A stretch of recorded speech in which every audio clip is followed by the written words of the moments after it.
So currently, I have no job at Project Veritas. I have no position here based upon what the board has done. So I'm announcing to you all that today on President's Day, I'm packing up my personal belongings.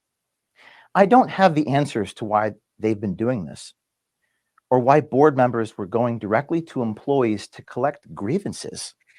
But I'm confident that those reasons and motivations will come to light. To borrow an old expression, the public has a right to know what has happened here and why there was a concerted effort to remove me from the organization I founded the same week of our biggest story ever had. And there you go, guys. This is James O'Keefe, who was giving a speech today to his employees that he works with, that he no longer has a job at Project Veritas. There is also another part to the speech. Let's go ahead and look at it. Just want to say, guys, thank you for coming over. Thank you for watching. Please hit the like button if you haven't yet. Please hit the subscribe button. Please give me a long duration on this channel. We talk about everything and anything going on, whatever I can get my hands on, we talk about it. So here we go with the second part of James O'Keefe's farewell. Tactical disagreements about the boldness of approaches soliciting donations. I was told, and I'm paraphrasing, by asking for X dollars right now, you will prevent 10X dollars down the road. That advice ran contrary to everything I knew to be true in my 13 years of fundraising. But that conflict was even more fundamental and essentially boiled down to this. And my vision, I'm going to paraphrase Howard Rourke, the architect, quote, I don't build in order to have donors. I have donors in order to build. That's what I believed, and I felt like we had a conflict of visions. We measure our success in terms of what we produce, not just in terms of our wallets. That was a pretty fundamental conflict, I felt. The day prior, I had informed him in front of his colleagues that if he wasn't willing to follow my lead, he'd be shown the door. I tried to deal with it privately, but I was unsuccessful, and the disagreement boiled over publicly in a staff meeting. The next day, this individual refused to resign, so I fired him.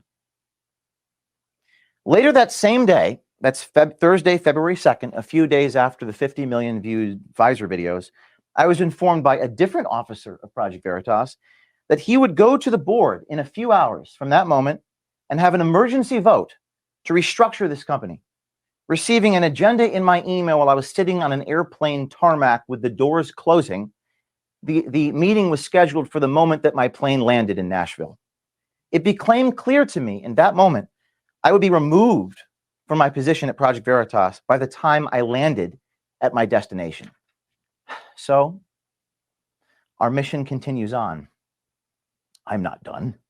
The mission will perhaps take on a new name, and it may be no longer called Veritas, Project Veritas. I'll need a bunch of people around me, and I'll make sure you know how to find me. So with that, I'm going to collect my things. I'm going to load them into my car.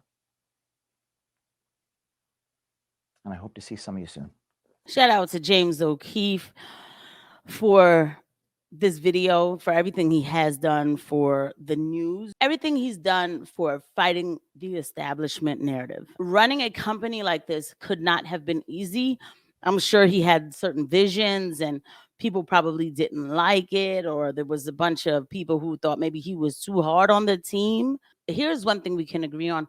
We're hearing all kinds of silly stories, little he said, she said, he was mean, he was a tyrant, but I haven't heard the full, like detailed situation that happened where, he essayed me or something like that. But at this point, nothing concrete has come out. So I have to go with the fact that this was a takedown. This was like a takeover. They want to take Project Veritas for me into another avenue. Okay. Now, this part, this is all me. Nobody called me. Nobody told me anything. This is just what I'm thinking. So I personally think that they want to do the mainstream thing with it. I think they probably got offered a certain amount of money for mainstream reporting.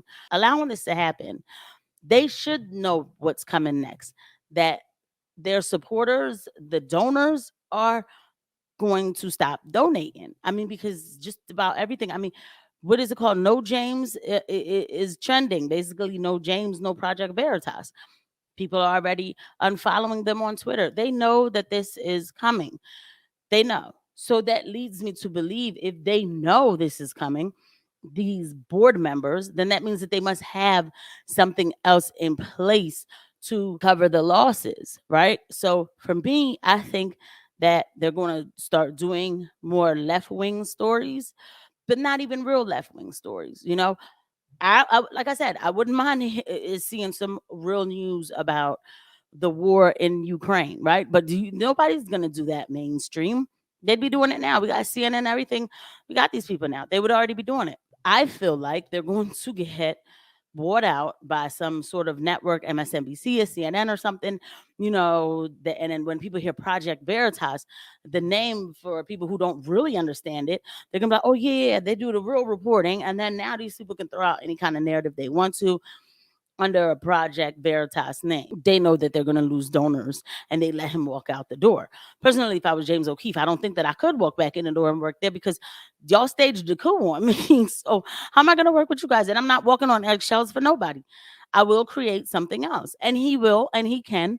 When he's ready, he will. And he'll already have the backing. But these people did something that is very diabolical, I think. And what I'm waiting for is for them to crash and burn when they try to, if they do try to go mainstream. This is another example of bureaucracy or corporatocracy, you know, taking over the real substance. And it's getting tired, but it'll burn in their faces. James O'Keefe will be okay. I know he'll be okay. He just has a lot to go through. But shout out to James O'Keefe again. You guys, thank you for watching. I'll see you guys at the next video. Bye.